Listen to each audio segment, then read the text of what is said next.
And I've been asked to come along today and share with you some of our experiences of teaching cybersecurity at undergraduate and postgraduate level. So Abertay University is a modern university based in Scotland in a city called Dundee. We have a very good reputation for teaching computing and focusing on our specialisms, which is computer games and ethical hacking.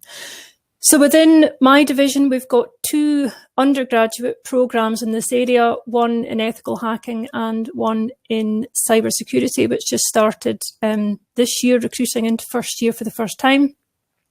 And we've also got a master's program in ethical hacking and cybersecurity, which is certified by the UK's National Cybersecurity Centre, which is part of the government's GCHQ, which I think is similar to your National Security Bureau and I think the Internal Security Agency as well. So it's got that kind of rubber stamp from the government in terms of the quality of the education that we provide. So within the division across our security programmes, we've currently got, I think it's just over 400 undergraduate students, and we've got about 50 students on our MSc in ethical hacking, which is, I think it's about 35 full-time students and about 15 part-time students as well who are in full-time employment. And we've also got 7 PhD students who are studying, their research is focused on some aspect of cybersecurity. As Rochelle mentioned, we're recognised by the National Cybersecurity Centre as an academic centre of excellence in cybersecurity education with Gold Award, which is the highest level of achievement. We're extremely proud of this recognition. And we're also just commencing work on our Cyber Quarter, which is an 18.2 million funded project by the UK and the Scottish governments to establish a hub at Abertay University for industry, academics and students to work together on applied cybersecurity challenges. But I'll talk more about that as we get through the presentation. So within my division, we've got about 18, we do have 18 academic staff. We've currently got 4 vacancies for lecturers and a professor that I'm just about to go live with those adverts. We've got a very young staff profile, which I think is something that comes with this subject area because it is really a kind of relatively new subject area. And we all pride ourselves on being very approachable for our students, and we really enjoy getting to know our students very well. A lot of the focus at Abertay University is that it's staff research interests that inform our teaching. Certainly the modules at the later years of the programme have got strong mapping to staff research interests there. Our research is part of a larger security-themed research group at Abertay, which also involves staff from our law, psychology, sociology divisions as well. So we kind of work together on some of the cybersecurity challenges, really in recognition that cybersecurity is not just a technical concern, but we can only really achieve advances in cybersecurity by working together, with, for example, colleagues from law, sociology and psychology, as well as others. Within the division, we also have an industrial liaison group. So this is a group of representatives from industry. We meet with them once a semester, and they provide us with feedback on our curriculum and our assessments to make sure that they are relevant to the needs of industry as well, and obviously to make sure that the skills that we're developing in graduates are skills that industry say they are in high demand. So our programmes are really kind of built around this philosophy that we need to know and understand, and our students and our graduates need to know and understand the malicious hackers' tactics and tools. So in order really for security specialists to be effective, they need to think like the bad guys in order to stop them. We need to understand the types of techniques that they're going to deploy to try and break into a system, so that we can then rigorously test that system and understand how we can improve the defences. So most of the other degrees in the UK deal with defensive security, so looking at how students can get firewalls in place, looking at encryption algorithms, intrusion protection systems as well. But our philosophy is more focused on offensive security. So the skills that we're really trying to instill in our students is that they understand the techniques that the malicious hackers will deploy. And only then can we really think of appropriate ways to stop them. So all of this is kind of built around the idea that we need to think like a thief in order to catch a thief. So our programs are mapped to the Information Security Skills Framework. So if any of you are looking at putting together any undergraduate or postgraduate degrees in this area, you might find that framework particularly useful to kind of look at the sorts of things that could be covered.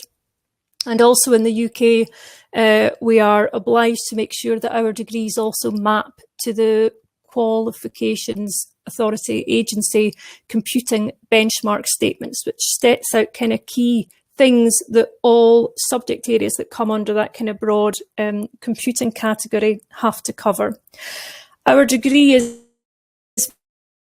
very vocational. It maps explicitly onto the skills that we see industry want, rather than it being a kind of theoretical programme. And we see there is a huge demand for our graduates. A lot of our graduates end up with very high starting salaries with multiple job offers, which is great for us to see. We often get feedback from industry that they can't find graduates with the same skills that our students have elsewhere with some of the other universities. And I think it's because of that offensive cybersecurity approach that we take. We certainly find that those skills are very desirable.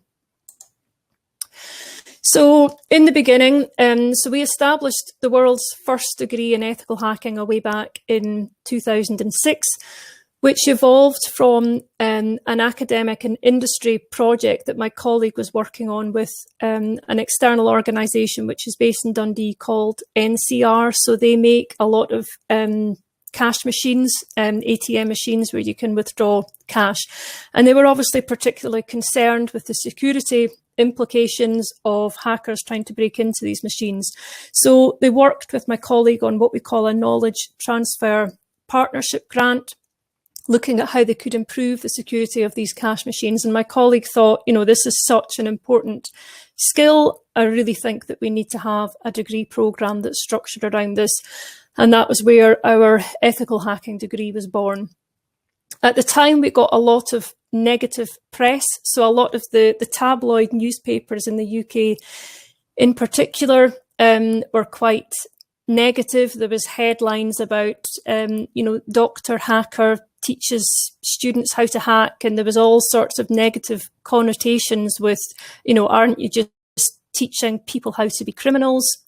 And we also got a lot of negative pushback from established academics, not within Abertay, but within the computing community across the UK as well, saying that it wasn't appropriate for us to be teaching cybersecurity at undergraduate level, that cybersecurity was something that only should be taught in a master's programme after students had already established a kind of foundation in computing. So we're very pleased that we are, we have been so successful and we've managed to prove all of these critics wrong. The university was very good at defending our position at the time, but they were also a little bit nervous about where the programme would go and insisted initially that we include ethics in the curriculum, in spite of us telling them that, the name ethical hacking is a recognised industry term, but what's much more important is that we teach the students the law rather than ethics. But we agreed, okay, we will cover ethics in the curriculum. And we were also required to make sure that students were interviewed prior to being accepted onto the programme, and that they had an enhanced criminal background check as well before we were able to admit them. So since then, we've gone on to be one of the university's strongest recruiting programmes, which is great for us. We're very pleased to see that. At the time, I think we created a small ethical hacking lab, which only had, I think, about 20 PCs in it. The IT department, who run normally the computing labs in the university, were very nervous about giving us a lab for our students where the students would have admin rights. So they said that they didn't want anything to do with supporting that lab, and that us as academic staff were on our own with setting that up, which, as I'm sure you can understand, has posed some challenges. And there was, as I'm sure you've gathered from my comment there, some nervousness and suspicion from the IT department. So they sent one of their staff to come and sit in on our modules to make sure that we weren't teaching the students how to hack the university's network. They were very, very concerned about that. So the programme that we have at the moment, obviously it's evolved a lot since 2006. So at Abertay, we have a module-based curriculum. So the students study typically 6 modules per academic year, which are each worth 20 credits. And these 6 modules are delivered over 2 semesters. So we have, in Scotland, our degree programmes last for 4 years. So in the first year of the degree, the students learn or they study modules in programming, problem solving, networking, computer hardware and operating systems, just the sorts of things that you would find in a general kind of computing degree. But they also do a module which is looks at introduction to cybersecurity. So this starts to get the students used to command line systems, some little hacking tools, password cracking, steganography, biometrics. It's just kind of a collection of different things that we can introduce to the students as a kind of taster to cybersecurity. But what's really good about the first year is within that introduction to cybersecurity module, the students do an individual project in an area of cybersecurity that's of interest to them. So the students can pick anything as long as it's achievable and it is legal. And they do some practical work and then write up their findings as a report for their submission. In year 2, the students do more programming. This time it's focused on things like data structures and algorithms. They do web development. We also do what we call a traditional penetration testing module, where the students look at how we can test the security of a network, look for vulnerabilities in that network, report on them and identify countermeasures. And the students also do what we call a traditional digital forensics module, which is simply they work on a scenario where there's been a crime and there's evidence on the hard drive of just a desktop PC, and the students are taught how to analyse that hard drive, how to extract evidence, analyse it, and then present it in a sort of court report. In third year, the students come together and work on a group project on an aspect of cybersecurity. It can either be something that a member of staff has suggested, it can be a topic that the students themselves decide they want to do, but it can also be an industry-provided project brief as well, with some of our industry partners. We'll put forward project topics for these group projects. Building on the web development skills that the students have done in second year, they then also do web application hacking, they do some exploit development, network security, and take their programming skills further by looking at programming for mobile platforms. So in addition to the group project where the students are doing some kind of practical work in an area of cybersecurity that is of interest to them, they also have an individual project in an area of cybersecurity as well that they can, start to develop their own niche and specialism in that area. In fourth year, they do mobile and network, digital forensics, a bit of IoT, security and cloud architecture. And then there's a module that brings together some contemporary topics in cybersecurity, so things like machine learning, human factors in cybersecurity. And then they've also got their kind of honours project / dissertation, which is worth about 50% of the total credits for that year. So that honours project is usually based on project ideas provided by staff, but again, it can also be based on the students' own ideas. So what we find by the time the students get to 4th year, they've had lots of opportunities to do projects in cybersecurity in an area that is of interest to them. So by the time the students graduate, they've all got very different skills and very different CVs based on the opportunities that these projects afford the students. So the general approach that we take, security, although there are key cybersecurity modules that cover things like ethical hacking, forensics, etc., we make sure that security runs as a theme throughout all of the subjects. So in our programming modules, for example, we'll also make sure that we talk about security, and we cover exercises with the students to help them understand how we can build secure systems and how sometimes source code can lead to vulnerabilities being created. But it's not just something that runs through all the modules. We also make sure that there are sufficient dedicated modules within the programme for the students to study as well. Beyond first year, the assessments are all designed to make sure that the skills that the students are getting are skills that industry need. We've got our group project to help to develop the professional skills as well. And we try and make sure that the courseworks that students are working on within those modules are authentic, they're kind of relevant to the sorts of networks and systems that the students might see when they go out into industry. One of my colleagues has also created a tool that lets him create a unique coursework network for every single student, or a unique website for every student, or a unique binary file for every student, so that the coursework that the students are doing, if they're testing, doing a penetration test on a network, their network is different from the network of their classmate, which lets the students collaborate. They can work together and discuss the approach that they're taking for the coursework without us being concerned that they are colluding and working too closely together. The focal point, that sort of traditional penetration testing module that I mentioned, we introduced that in second year explicitly to give the students some relevant skills that will help them go and gain summer employment, which we find a lot of our students do before they get into third year.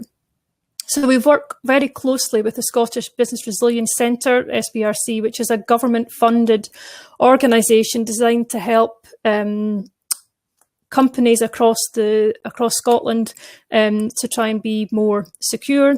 This employs more than 25 of our students at the moment as security consultants, and I think you'll hear more about that when our students talk to you later. Our infrastructure, we've got dedicated laboratory space now, so we've grown from our 20-seater lab that we had in the beginning. We've now got 96 networked PCs. They're dual boot Windows 10 and Linux. We've got a whole pile of servers that are isolated from the main university network that our students can use as targets. We've got lots of virtual machines there, and it's very easy for us to re-image them, so that if a student were to accidentally run malware or something on the machine that might mess with some of the files, it's very easy for us to restore it back to the lab settings. And obviously over the years we've managed to curate literally thousands of hacking tools, scripts and programs, rainbow tables, etc., that the students are able to access and play with within the safety of this, our hacking lab. So we encourage the students to think about it really as a kind of hacking playground. The COVID mitigations that we've introduced so that the students can work on this stuff remotely at home. We've got a virtual hacking lab network that we're using, which is based on, I think it's Microsoft Azure, that we've got set up for that, which is working really effectively for us. But as you can imagine, there are cost implications if the students leave things running overnight and forget to switch off their machines. All of our programmes, as I mentioned, are based on the research that staff are doing. So we work very closely with organisations across Scotland and the UK. We work very closely with Police Scotland as well. I'll not go through all of these. I'm aware that we're rapidly running out of time. I mentioned, so we've got this very close relationship with the Scottish Business Resilience Centre. So I think initially it was back in 2012, they came to us and asked if we could provide them with some students that they could use to help local companies, across Scotland, improve their cybersecurity position. It's been really effective and is great for the students to help develop their professional skills as well. So that relationship has been very effective for us, and it's worked really well for the students, and I think it's worked really well for Scotland as well. This model is now rolling out across the rest of the UK with funding from the UK government. And it's now, for us, has evolved into the Cyber Quarter, the hub that I mentioned at the beginning of my talk. So we've got this investment from the government. The Scottish Business Resilience Centre are a key partner. And the model that we use with them, where we've got students at the centre of that industry and staff kind of working together, is really what the Cyber Quarter is built on. We've also got the National Health Service are establishing their Security Operations Centre in the Cyber Quarter, and we've got more industry partners coming on board as well. So it's going to give us a physical space, so the cybersecurity hub, where we're going to have industry people sitting at PCs working next to students, next to academic staff. We've got our cloud infrastructure, so we can open up that virtual hacking lab. We've got a pump priming fund as well, so that we can fund applied research projects through there, so that we can help industry with the current cybersecurity challenges that they're facing. So just to kind of wrap up really with some of the lessons that we've learned over the few years, we certainly see with the students that choose to come and study cybersecurity and ethical hacking are not your average computing student. They are really, really enthusiastic and passionate about the subject area. They're really motivated and they are really hardworking as well. And we often find, certainly, because we support and encourage the students with their individual projects, with them choosing an area of cybersecurity that they can research themselves through their coursework. When it comes to us marking those courseworks, we find that we often end up learning a lot from the students as well, just from marking their assessments. Obviously, there has been a lot of concern over the years that perhaps are we just teaching people how to be criminals? But obviously, you don't need a degree to be a criminal. Our students come to Abertay because they want to improve cybersecurity, they want to do good, and they want to get a job. And they are a self-policing community as well. So they have very high standards that they expect of their peers. Over the years, I think we have had to expel 3 students from the programme for activities that we weren't comfortable with our students doing. And in these cases, typically it was the students themselves who had alerted us to things that they had seen their classmates doing. We continue to get a lot of media attention, but now this is very positive. And often if there's a hacking or a cybersecurity incident, the press will come to us to ask for a quote. And we now have a really, really strong relationship with our IT department. They give us project briefs that our students can work on, so they're very happy now that our students can help them to improve the security of the network. We're working with them to help make sure that the university's security policies are fit for purpose as well. We've also managed to overcome that kind of academic snobbery of the traditional comp sci degrees, I think largely because of how employable our students are. Some of the problems that we are currently facing, I think, are to do with the fact that this is a rapidly changing field, which does bring with it some challenges around the curriculum. So for us to try and keep it up to date, I think requires more staff investment than other subject areas. The lab maintenance can also be an issue. It takes a lot of staff time to do that. And staff recruitment is also an issue, I think, partly due to the lack of funding in PhDs and partly because of how much money people can earn if they work in industry rather than in academia. That's all from me, but I will be here for questions after the next few speakers. If you do have any questions for me, please do pop them in the chat. Thank you.